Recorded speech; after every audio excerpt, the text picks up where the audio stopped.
Clinical and translational research is a very simple concept, and it is research that actually is relevant to human populations. For communities to want change, it has to be a research agenda that they feel applies to them, that really solves problems they have.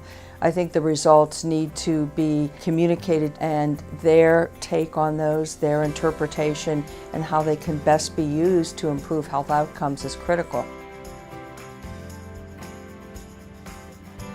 Project Better Health was a 12-week study that used a nutritional app combined with a dietitian that our patients could access for eating advice and exercise advice. We definitely had a few people who lost a good bit of weight with the study. They just needed that accountability of having somebody there to say, you know, did you exercise? Did you eat right? They also liked the features that it helped plan healthier menus for you if you started to veer off course. Before this program, I was considered overweight. I'm still in the overweight category, but I lost a total of 28 pounds. My health style has gotten a lot better as far as portion control and cooking, looking at the saturated fats and looking at the sugars and stuff like that inside the foods. I definitely have changed in my diabetes as well. My A1C and my daily blood sugar checks have went down. One of the most exciting things to me is the practice-based research network, where we have people in a number of communities, federally qualified health centers, critical access hospitals, group practices, that we are asking, what can we do to help you? And, you know, what are your big problems? Because we have a lot of assets that we can deploy.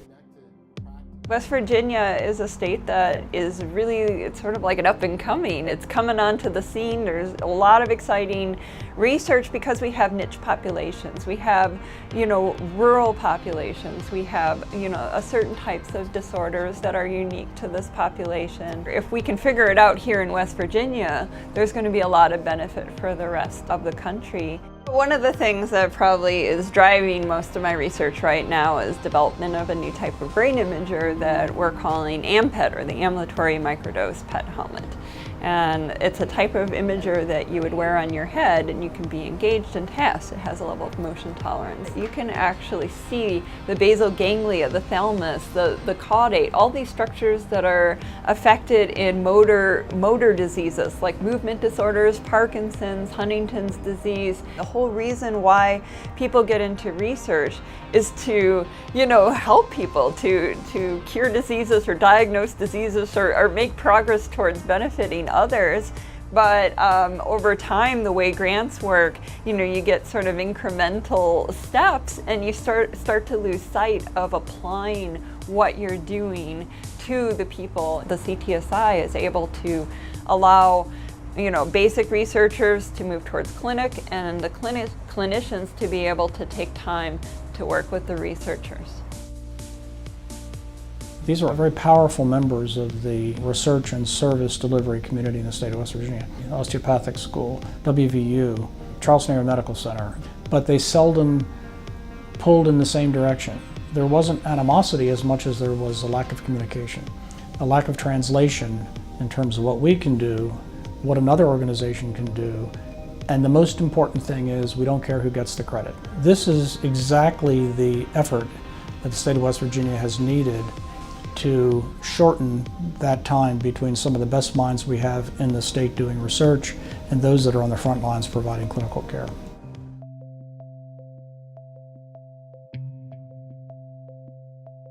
We really thought that depression impacted our patients' health. Here in West Virginia, it's somewhat unique in our populations that the person who's screening for depression, who's asking you, do you feel down, blue, or depressed, may know you in other ways.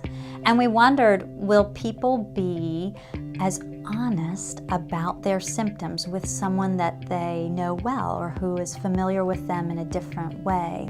And so we looked for a way to sort of standardize that, and we decided to try to use iPads to do these same screenings so that people could maybe feel a little bit more private about the information that they were sharing. In order to get iPads, we needed somebody who could power us through and have the ability to get that CTSI stepped in right away and offered to help to do that. So we're hoping that we'll be able to take some lessons right away and make the care that we give our patients even better care, and the results that our patients get even better results.